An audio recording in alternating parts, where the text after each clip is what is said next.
آپ کو یہ یاد رکھنا چاہیے کہ دنیا میں ہر ذمہ داری کے تقاضے ہیں اور وہ تقاضے پورے کرنے پڑتے ہیں۔ دنیا میں ٹھوکریں انہی کو لگتی ہیں کہ جو چلتے ہیں، جو پاؤں توڑ کر بیٹھ جاتے ہیں انہیں کبھی ٹھوکر نہیں لگتی۔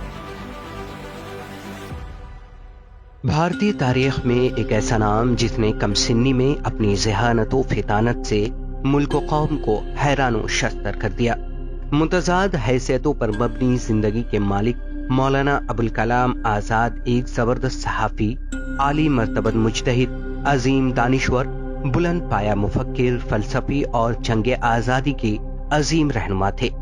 مولانا ابوالکلام آزاد کی پیدائش 1888 میں مکہ معظمہ میں ہوئی۔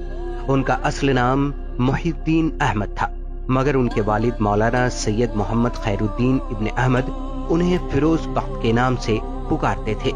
اپنے والد سے ابتدائی تعلیم حاصل کرنے کے بعد آزاد مصر کی مشہور درسگاہ جامعہ ازہر چلے گئے، جہاں انہوں نے مشرقی علوم کی تکمیل کی۔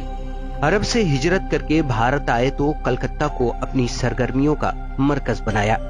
یہیں سے انہوں نے اپنی صحافتی اور سیاسی زندگی کا آغاز کیا۔ انہوں نے یہیں سے 15 برس کی عمر میں لسان الصدق جریدے کی ارادت کی اور سن 1912 میں 20 برس کی عمر میں الہلال کے نام سے ایک ہفتہ وار اخبار نکالا۔ یہ پہلا باتصویر سیاسی اخبار تھا۔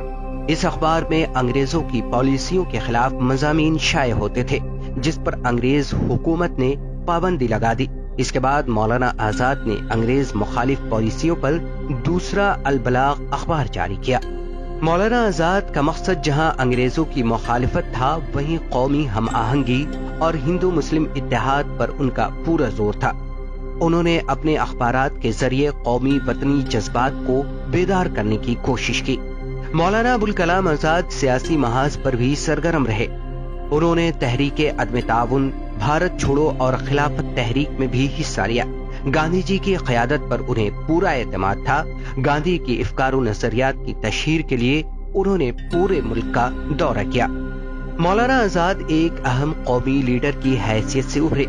وہ کانگریس پارٹی کے صدر بھی رہے۔ تحریک آزادی کے دوران انہیں جیل کی مشقتیں بھی سہنی پڑی۔ بھارت کی آزادی کے بعد مولانا آزاد ملک کے پہلے وزیر تعلیم بنائے گئے۔ انہوں نے وزیر تعلیم کی حیثیت سے بہت سے اہم کارنامے انجام دیے۔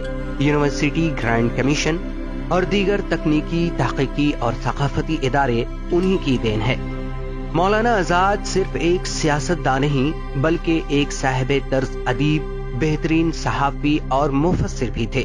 انہوں نے شاعری بھی کی، انشائیے بھی لکھے، سائنسی مضامین بھی تحریر کیے، علم و تحقیقی مقالات بھی لکھے، قرآن کی تفسیر بھی لکھی۔ غبار خاطر، تذکرہ، ترجمان القرآن ان کی اہم تصانیف ہیں۔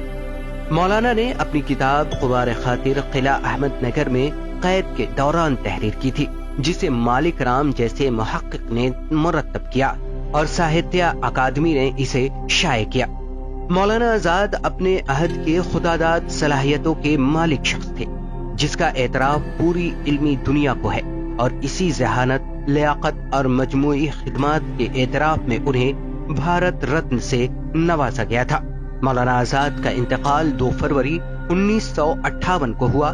اردو بازار جامع مسجد دہلی کے احاطے میں ان کا مدفن واقع ہے۔